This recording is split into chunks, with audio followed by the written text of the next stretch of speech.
it felt good, doing it doing it the right way. You're really helping people out of a jam usually, right? Absolutely.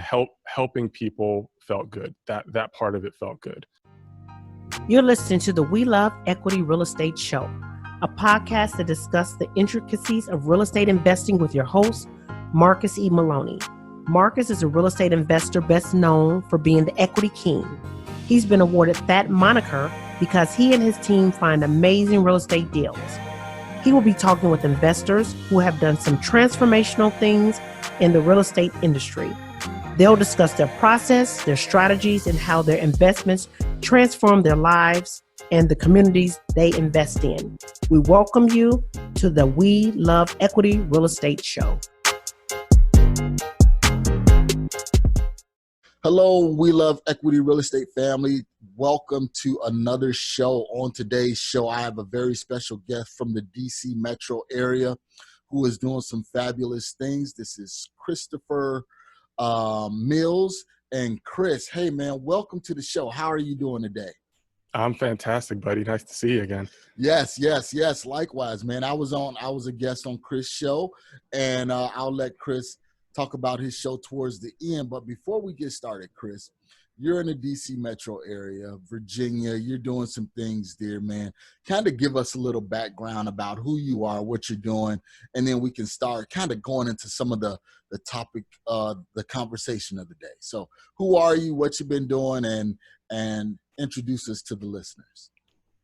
Yep, my name's Chris Mills. I specialize in alternative investments. So I'm in the financial services industry, essentially helping real estate agents or real estate investors retire.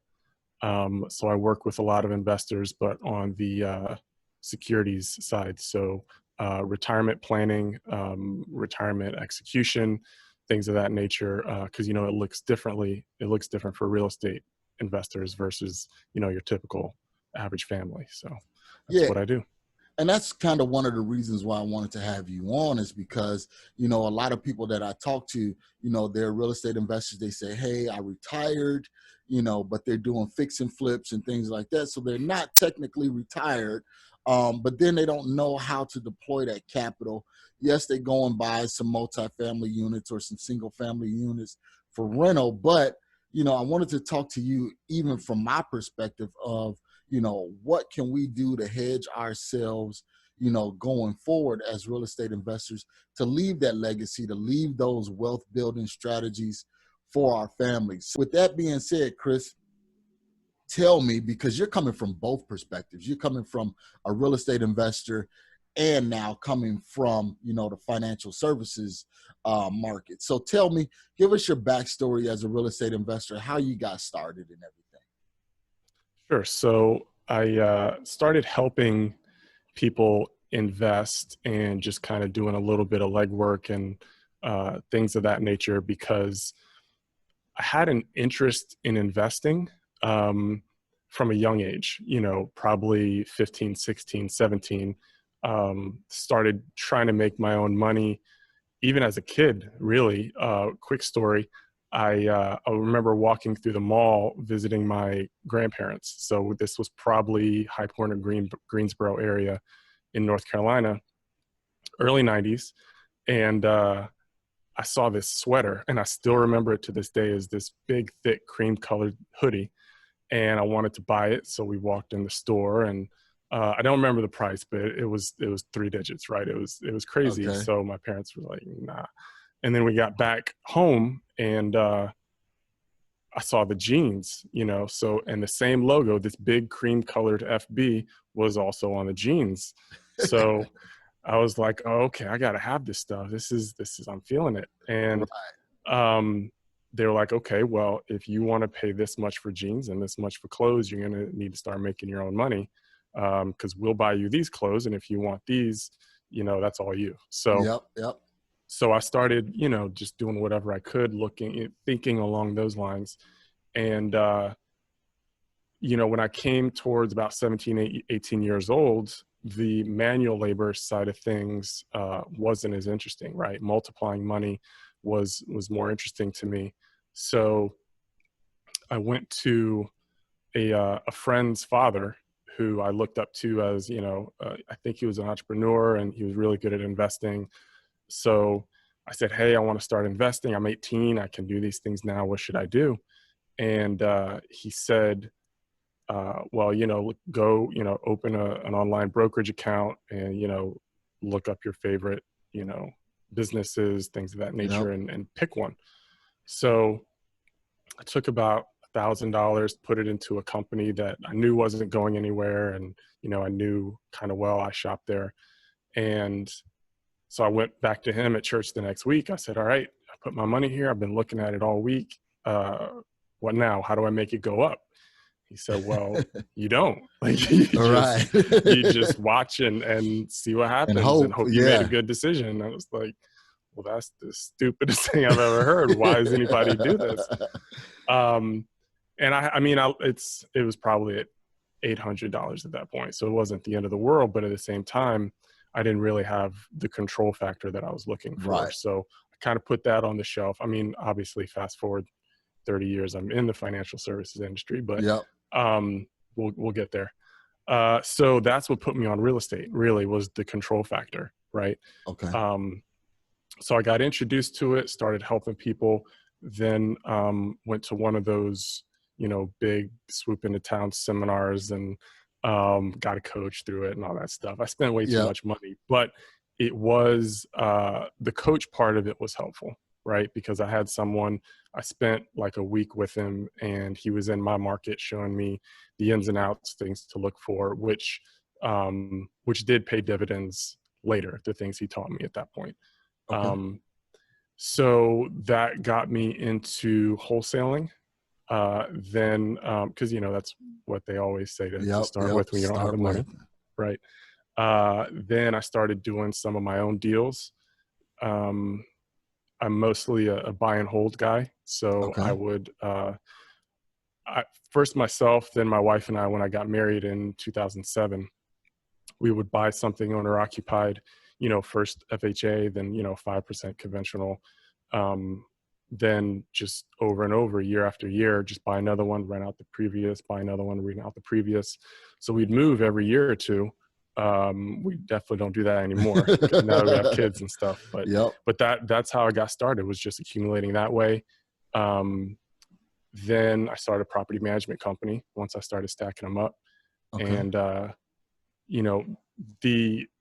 since I had the company, I started doing stuff for other people. They liked the way I did things. So I kind of started managing their national portfolios. So I became an asset manager of sorts. Okay. And so that's the bulk of my experience. I mean, I was a loan originator for a little while. And again, I was an agent at one point. But that's the bulk of my investing experience, was stacking these up. And then at one point I was going to start syndicating, a full-on syndicating business. But cap rates were kind of going this way. They're going straight down. Yeah. So my buddy and I, who we were going to do it together, we just kind of started doing our own thing. And yeah, the rest is history. So you gave us a global perspective on Chris Mills. So let's take it back to the beginning, because a lot of the listeners, they always like to get that foundation, that origin story, so to speak, of how you got started. So you put this money, you had this $1,000 or $800, you put it into, let's just say, Fidelity, E-Trade, Vanguard account, and you was just watching this stock to see what happened. You had little control over what happened. And because you didn't like that control, that's when you kind of start investigating, curious about real estate. So you got started with wholesaling. Why wholesaling? Why that direction? And how long ago was this, Chris? See, this was probably 2004. Okay. And when I was at the seminar, everything made sense. And I kind of waded in slowly. I didn't do the signs and the full-on marketing and all that kind of stuff at first, right? Okay. I just kind of did the driving for dollars. I would talk to owners, feel things out, and my first couple deals made sense, right? Okay. and it felt good, doing it doing it the right way. You're really helping people out of a jam usually, right? Absolutely. Helping people felt good. That part of it felt good. So yeah, I ramped it up from that point. Okay. So you got started with those couple of deals. Got started with driving for dollars, guys. So you hear Chris got started, just got out there, started driving around looking for houses with tall grass or houses that were boarded up windows, things like that. Now, what was that mindset going from wholesaling to finally saying, you know what, I need to hold some of these myself, because that's where the real wealth generation is coming from? Right. So yeah, did that for a few years, and fast forward to 2006. Towards the end of 2006, things are skyrocketing, just shooting up. The appreciation and rent increases, and it's a little too hot, Yep. looking back. But even still, I said, there's a lot of money to be made there, right? I didn't want to. I was in DC almost exclusively, and Okay. I didn't want to take the risk that I saw a lot of these other guys taking risks, right? So I kind of had a handful of guys that I could call and say, hey, got this property over here, you'll make a quick 80 grand, right? Yep. And that was cool, except I knew what they were taking on, right? I saw the money they were making. Some of these guys kind of let me in on what they were doing and their processes, but dealing with the contractors, the subs, dealing with the city, dealing things of those, and all the logistics that could just kill you, right? I didn't know that at that time I was willing to do that. Okay. So my first property I ever bought was intended to be a buy and hold, but it turned out to be a flip. So Okay. I was not interested in flipping, like I said, but I got a lead on a deal. Is actually pre-construction, right? So it wasn't even a traditional flip. It was a developer needed money, so he's ramping up his pre-construction deals. So how did you find that lead, real quick, Chris? That was just a relationship. Okay. It was in Howard County, Maryland, so just north of DC. Okay. And this guy had things stalling out. He needed some extra cash, so he started pre-selling some of his units. So I bought that, or I looked into buying it, and then I contacted some folks because it was a 55 and older community. So Okay. it wouldn't have been my typical deal. I found a tenant. A friend's parents were moving from California, and they were going to move in. So I bought it, called them. I said, hey, it's officially mine, coming out whenever you want. So they went to Florida to grab their stuff out of storage, then called up their daughter and said, hey, we like Florida, we're staying. Oh, wow. Oh, because I was just about to say, dude, you took a risk, man, because you bought a 55 and older community property, and you're banking on this one set of clientele basically to get into this property. And now, they bag out on you. And just kind of going back, making an 80 grand rip on a wholesale deal, that's pretty good money. You can continue to do that, but you said, you know what, there's a larger slice of the pie over here, and let me see what I can do. So continue on with this 55 and older property that you have now. Sure. Yeah. And that was not my 80, by the way. That was me making them 80. They gave me 4.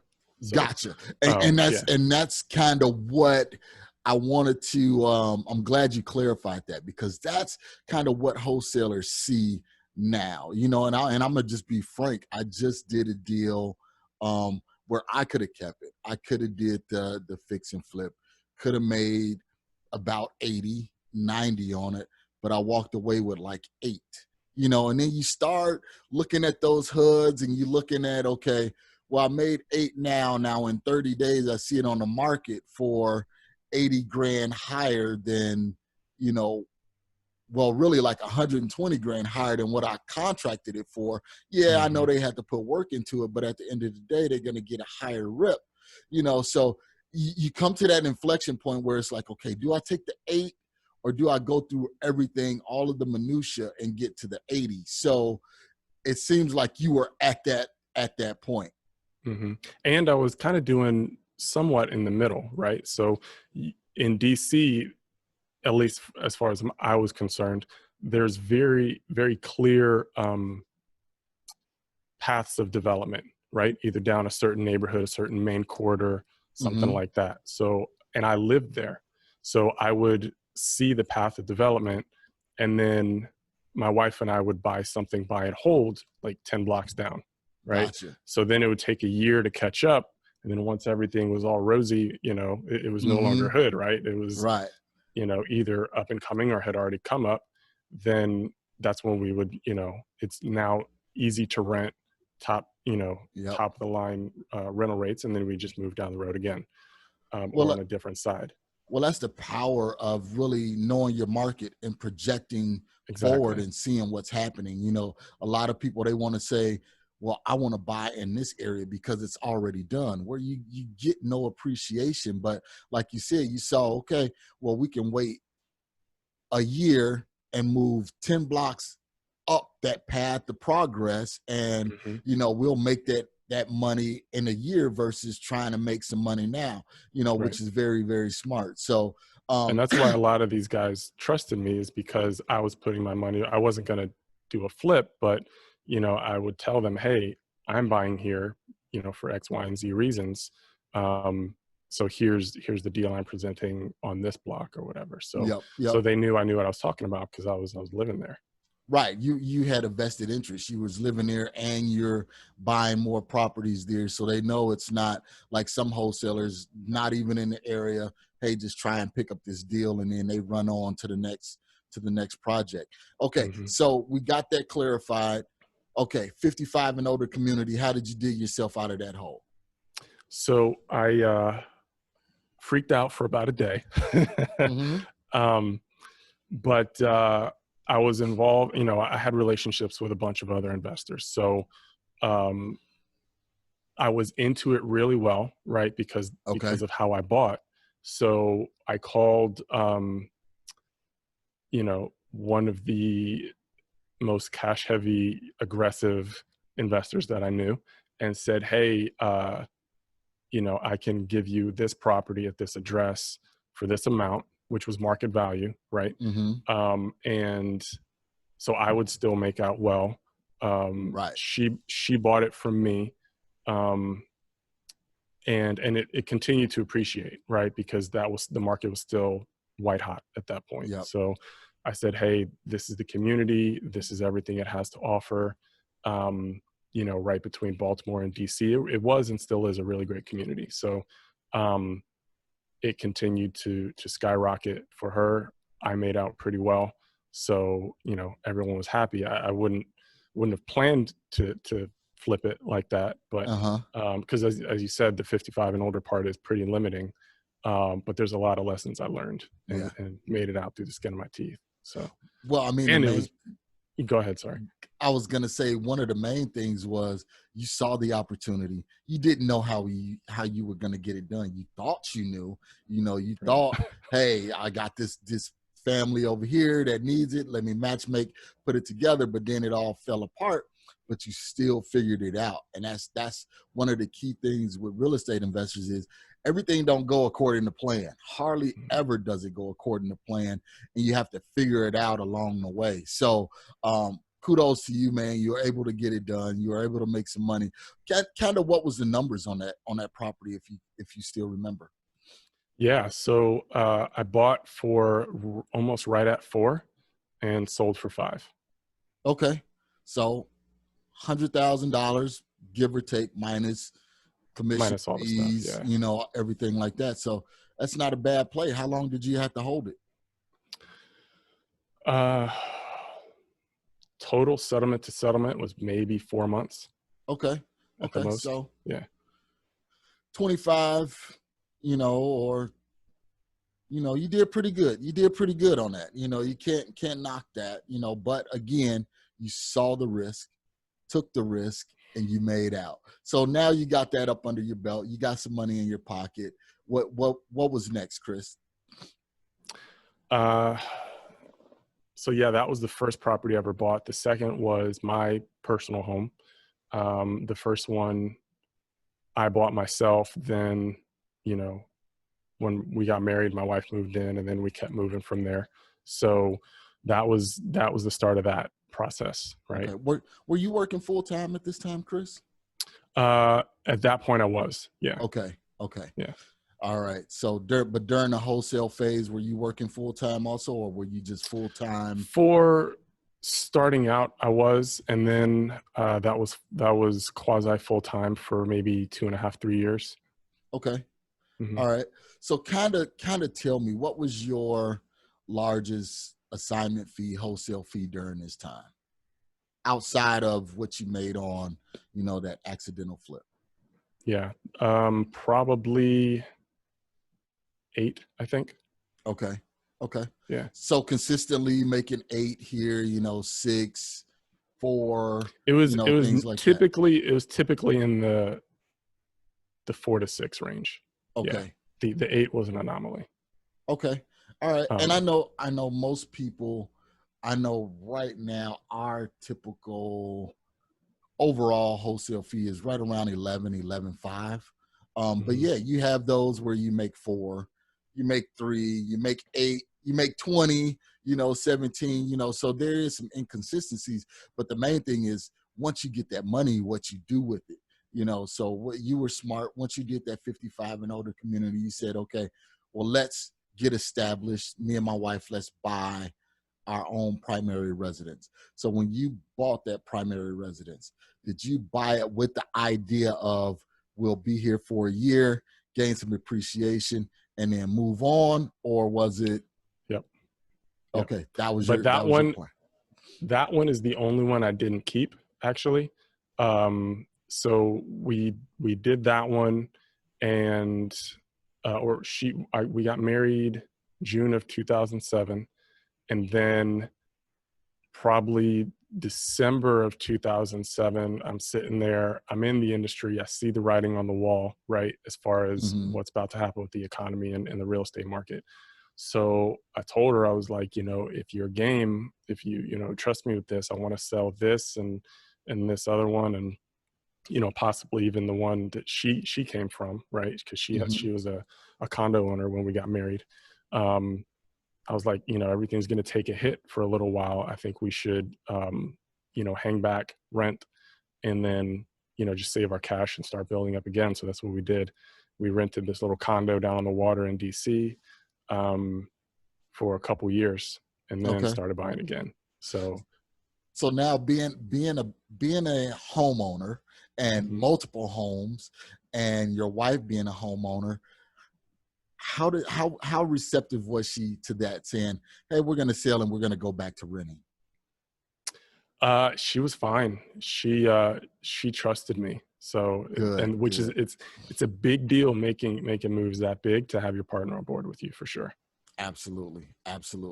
Okay. So you liquidated everything, got out of everything. When did you get back into buying back into the market? That was probably 2009, I want to say. Okay. Yeah, 2009, into 2009, probably. Okay.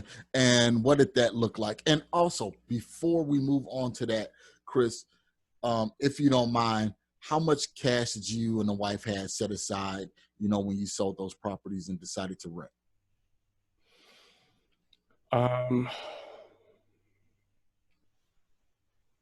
When I sold that big house, it was too big for me. It was silly. I only made maybe somewhere between 5 and 10 grand in my pocket. It wasn't a lot. Okay. Already set aside, I don't remember how much I had. I still had the bulk of that Howard County flip Gotcha. in the bank. But I think that was it. Okay. So you had a little nest egg to Hmm. kind of get started back with. So in 2009, what did that revigoration, that restart, what did that look like? Hmm. So I had been married a couple years. Both my in-laws are brokers. So my father-in-law was primarily commercial. My mother-in-law primarily residential, and they're investors as well. Okay. So I teamed up with them because they're really, really great people to learn from. They had been around the industry a long time. They had been doing it longer than I'd been alive, really investing in Okay. the brokerage. So really that was getting licensed was a way, just another way of helping people, right? I Yep. did primarily investors, but I would also help family and friends and Hmm. stuff, just because I had seen uh, bad stories, I'll say it that way, Okay. right? Okay. Of things that can happen to friends when their agent is doesn't really know what's up. So Right. Right. so yeah, I did that for a while, and it was great learning the ins and outs from them. Um, and yeah, that's what that looked like for a little while. All along, I'm freelance working and stuff to cover the bills, and Hmm. those deals that I started bringing in on the side again for family and friends. That money went straight into real estate as well. Okay. So what was your first purchase once you got back into the market? Um, the first one Was it a single was family? Was it two single families side by side, actually. okay? Okay. I partnered on another deal, um, but the first one I did by myself, two single families side by side, in kind of along that path of development. There was a major corridor in DC. I kind of foresaw what was about to happen, so I bought two single families next to each other right ahead of that development, Okay. and those were amazing. They're probably my best properties, actually. So those two single families, did you like move into one and just rent out the other? Exactly. Okay. All Yep. right.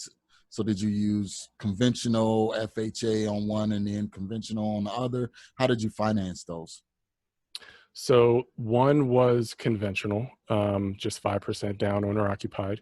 The other was, I think I put 20 or 25% down, Okay. um, probably 20.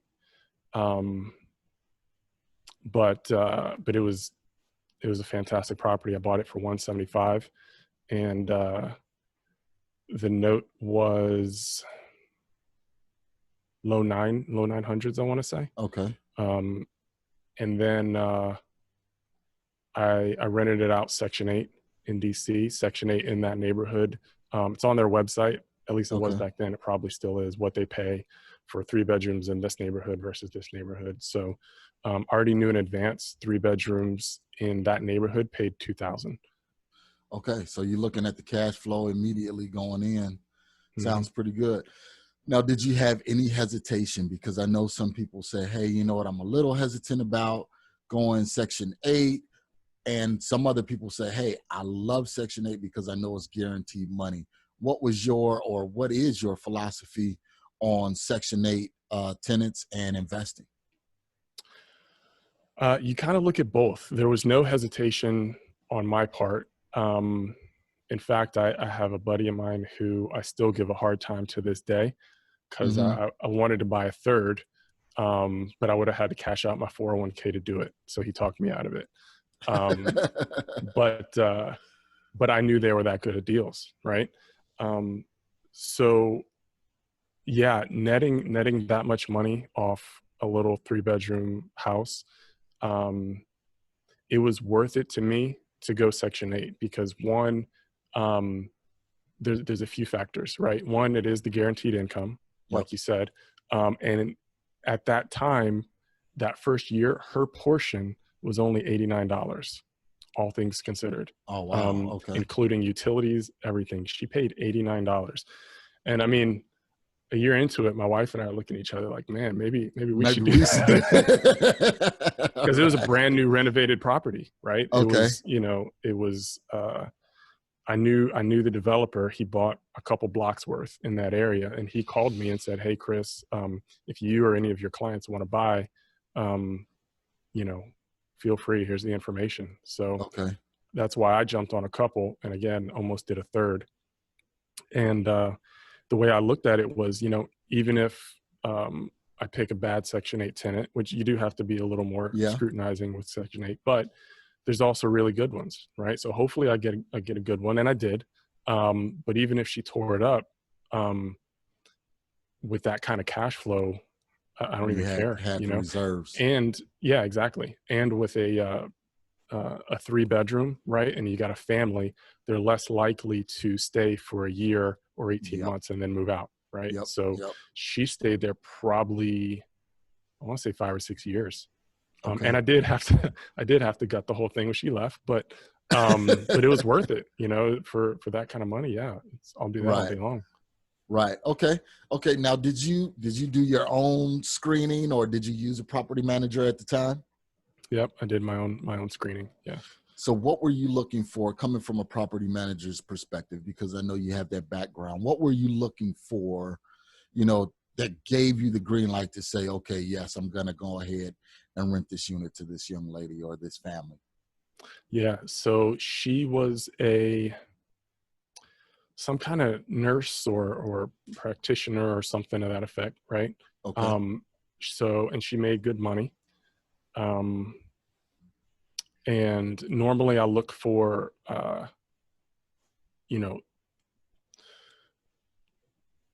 2 or 3 times, depending on the situation, what her rent would be, right? Okay. Yep. So like 300% or whatever you want to call the ratio. And at $89, she was, more than. Yeah, she could cover that. Yeah. She did really well. She went on to buy a house and all that stuff. So that was pretty cool. Okay. And yeah, through my property management software, I use Buildium. Big fan of Buildium. There are others that are a little more robust, but I found them to also just be more complicated, and Buildium came with the background checks and the credit checks and all that kind of stuff. They just did it in such a way where you would kind of have them do it like, hey, this is the software you use, please plug in your information and stuff. And it would run the credit checks and background checks. So that's what I used. Yeah. Okay. And Chris, before we move on, we're going to take a brief word from our sponsors, and then we'll come back and we'll talk about what things look like now and what you see going forward. Okay. PropStream is the industry's #1 tool for locating distressed properties and connecting with highly motivated sellers.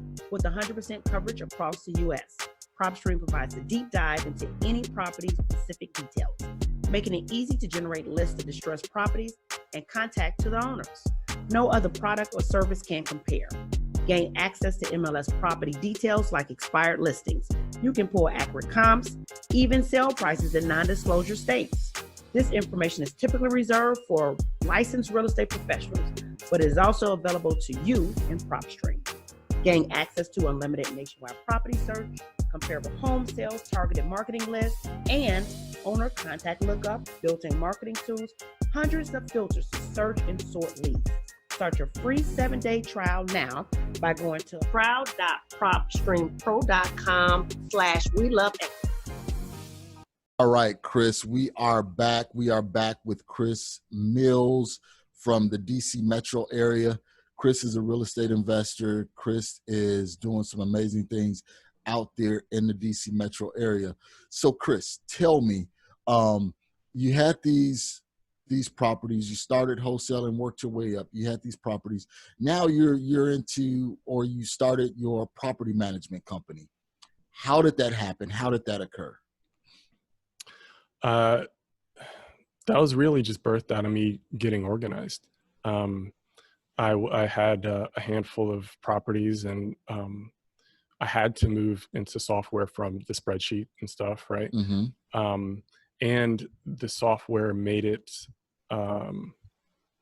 it made it such that my tenants could pay online, and maintenance requests online, things of that nature. So it really just came out of getting organized, getting the software in place, getting, I had my go-to people, my team, right? Mm-hmm. For whatever I wasn't doing. I would do some of the calls myself, right? Especially just going next door. That was easy. Yeah. But I wasn't doing all the work myself. I was doing, at that point, very little of the work myself. So I had a lot of people that I would call and just really put it under the structure of an LLC. I've been Okay. pretty entrepreneurial my whole life. So that was a really easy step for me, was to just put it in an LLC and run everything through the company, and even just from tax perspective, right? Getting the tax write-offs for the software and everything I was doing. Okay. And I know before we got on, you were telling me about how you were managing properties for out-of-state investors. How did those relationships build, and how many units were you managing at the time? It came out of relationships. So any given year, started around probably 25 or so properties, and went up to not that much more. I want to say maybe 40 at the most in that area. Okay. But a lot of these investors had properties all over the country. So, and I wouldn't manage their properties, all over the country. What I was Mm-hmm. really doing is managing the property managers. Gotcha. That I was really, really happy, but it got tricky because, the whole goal is me maximizing their portfolio, right? Yep. Making sure things are running optimally, making sure the properties are performing, that the property managers are on time and doing things, catching things, and properties aren't staying vacant too long in a turnover, that kind of thing. Tricky part for me is, they're paying these folks 8%, sometimes 10% in certain markets. So I would only take 1%. And if Gotcha. I were going to try to do that full time, I'd need a lot, it's Yeah, not a a lot of lot of money. units. Yeah. And I never got it. I was really happy again, and I wish I could have stuck with it, but I never really got to the point where I could do it full time and make it make sense. So. Gotcha. Okay. So tell me right now, you had the background. It seems like everything that you did was birthed out of relationships. So with you, relationships are very key, very important. So right now, what are you doing now to foster some new relationships, in your current role? So explain to us your current role, what you're doing with the financial services division, and how are you building those relationships? So give us that kind of background, something a little bit different, a little bit off the cuff from traditional, just real estate investor buying properties. What are you doing now, Chris? So it's similar to like the asset management that I was just talking about. Okay. It's helping real estate investors retire, planning out that retirement. What does it look like? And implementing it. So what tools or strategies or investments, what makes sense, family by family, person by person, even some companies, right? Larger companies that have real estate holdings. What does business succession look like, right? Mm-hmm. So that's what I do. I'm helping people,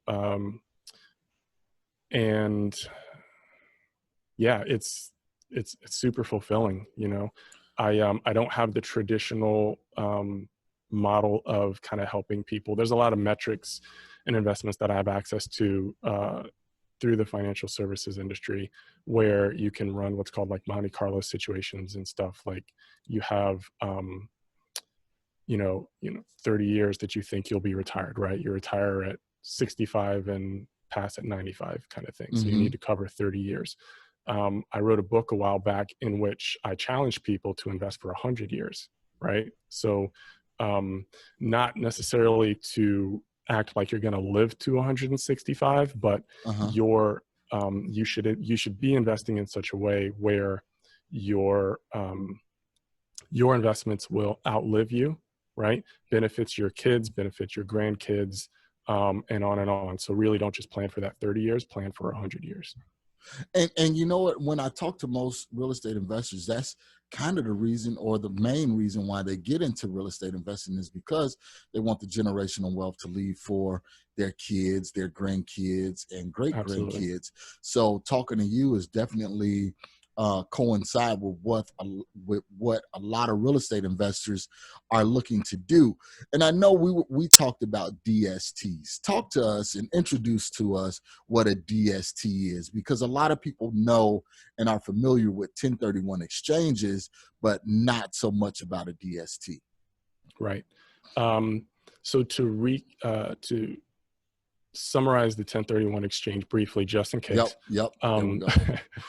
So you're exchanging investment property. In our case, normally investment property for investment property. It has to be like kind properties. Mm-hmm. You've got a certain timeline where after you go to settlement on the first property, during in the paperwork at settlement, you let everyone know you're doing a 1031 exchange, which is an exchange by the IRS, whereby you defer capital gains and you can roll all your capital gains into the next property. So you have 45 days to identify up to 3 potential properties that you're going to purchase. You have what's called the relinquished property on one hand, and the replacement property is exactly what it sounds like on the other hand. Mm-hmm. And you have to close within 180 days of the sale of that first property on your second property. So the DST is something that the IRS said in 2004 that will act as replacement property. So it's a security, but it can act as replacement property in a 1031 exchange. It's for accredited investors to purchase shares of a trust. So Okay. beneficial interest in a trust. And that trust can hold either a single property, like an Amazon warehouse or something, or it could have multiple multifamily apartment buildings Okay. across several states. It could have, any number of combinations of real estate portfolios. So it's going from essentially an active investor to now transitioning that asset, once you liquidate or sell, into a passive investment vehicle, like you said, like the Amazon warehouse or something like that. And then you're Correct. not getting taxed those capital gains from the sale of that first asset. Okay, Correct. perfect. Yep.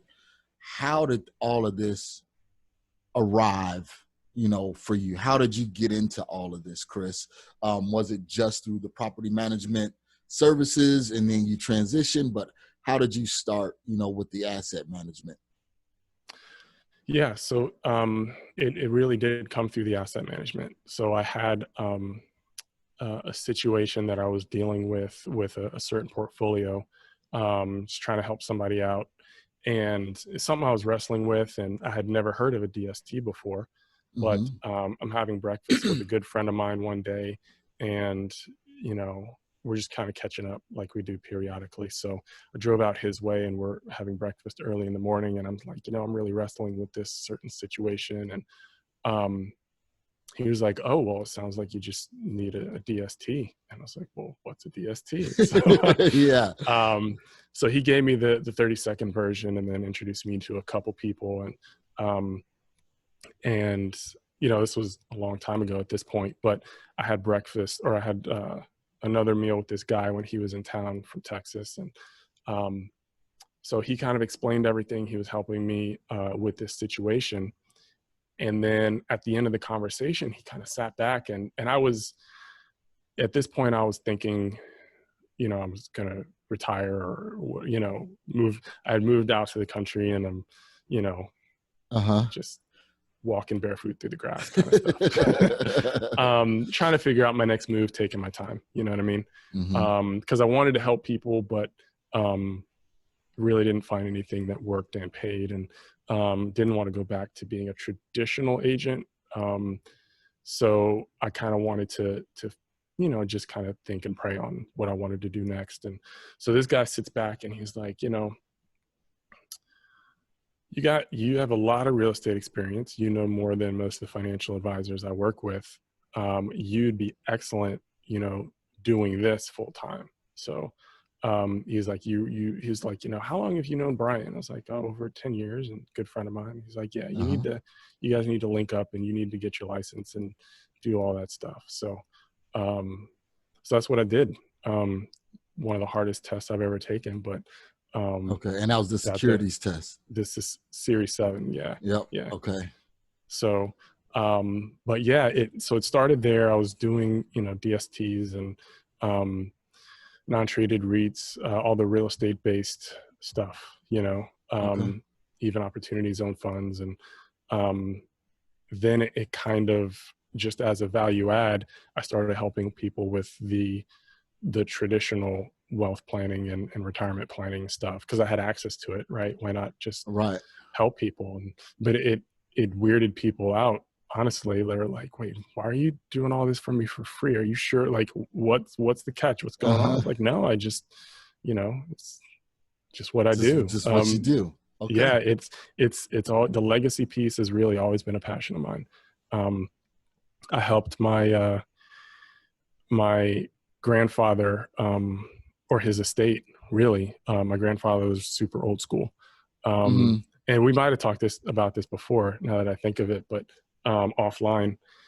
But he was super, super old school. He amassed about 25 to 27 properties before he passed. And this was, a big deal in the South in the 50s and 60s. Yeah. So for him to do this was impressive, but kept everything really close to the vest, right? So even when he passed, my grandmother didn't know. There were some properties she didn't even know about, right? Wow. He kept everything in like boxes and shoe boxes, and managed everything by checkbooks. A lot of folks didn't even have leases. I mean, it was a lot of. I had already written the book at this point, so they did, maybe a couple years before that, get a trust. Okay. And I guess I keep referencing it. Yeah, the book is Legacy 101, and it kind of lays out a practical guide to leaving a legacy. So it covered the estate planning recommendations and things of that nature. So they read it and took advantage of it, fortunately. Good. So it could have been a whole lot worse, because he was pretty old school, and it took a lot of us, cleaning stuff up, rummaging through papers, getting leases in place, things of that nature. So, but I know what it is to see families having to do the legwork and figure out what's going on, put things in order, deal with properties that need construction and need repairs, tenant demands that might be going on, all at the same time, while they're trying to grieve and deal with the passing of a loved one. So that having that, I mean, I'm not a CPA, I'm not an attorney, but I'm constantly pushing people towards proper estate planning, because it's a big deal. Which is very important. And I'll say, especially when you come from the older walks of life, like you were saying, your grandfather and things like that, a lot of them, that's what they did. They didn't trust the banks. They didn't trust anybody. They said, hey, they will bet on themselves, and they will put things in the shoebox, up in the closet, or up in the attic somewhere far away, and only they knew about it. And then, God forbid, when they get deceased, you don't know exactly all of the assets that they had. And sometimes family members lose a lot of assets because they just didn't know, so that's good. So I'm going to make sure I link the book Legacy 101 in the show notes, guys, so you can, especially for you guys that are already seasoned investors, or even some that are getting started, you will know how to plan for your future going forward. And you can even reach out to Chris. I'll make sure I have his contact information in the show notes also. So Chris, before we go to our hot seat questions, what's next for you, man? What's next? I know you're doing the legacy planning. Is there anything on the horizon that we should be aware of? Really just trying to help, as many people as I can. Again, it's something that I'm very, very passionate about. I do want to figure out a lot of the most potent tools that I have are for accredited investors. That's who I deal with a lot. So I do, not in the short term, but in the long term, I do want to figure out a way to get like kind tools into the hands of the masses, right? I want everyone to have access to certain really, really powerful strategies. That's long term. I'm trying to change the world, but but that's in my heart to do for sure. Okay, perfect. Well, Chris, I want to thank you, man. I really appreciate it. I apologize. I got my son's phone is in here this morning, and I didn't know it, and his friends are just ringing it off the hook. So, so tell me, Chris, before wrapping up here, man, I want to put you on a hot seat, man. Starting over, what would you do differently than you did previously? I would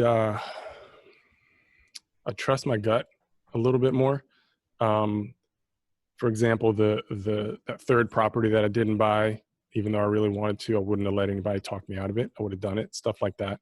And on the opposite side, I've lost a lot of money when I knew better, you know. So once I guess I would have gotten the education, but I would have trusted my gut more, you know. Gotcha. Okay. So just more education and things like that. What do you think is your greatest commodity outside of capital? Relationships. Relationships. Sure. Yep. We talked about that a whole lot. And what is one thing you could do to be more productive? Rest. Okay. Yeah. All right. Simple enough. And what drives your ambition? It's really helping people, you know. I see a lot of disparity in where I think the world should be and where it is now, you know, especially when it comes to families and people who, you know, want to just do right by their kids and leave a great legacy. And that's really what it's all about for most of us, right? We want to be good dads and moms and investors and change the world with our businesses, but we just don't know how. So just helping people get educated and make the decisions, especially financial decisions that they want to make, just don't have the proper information to do so. Gotcha. And then lastly, before we leave, what is your greatest challenge, internal or external?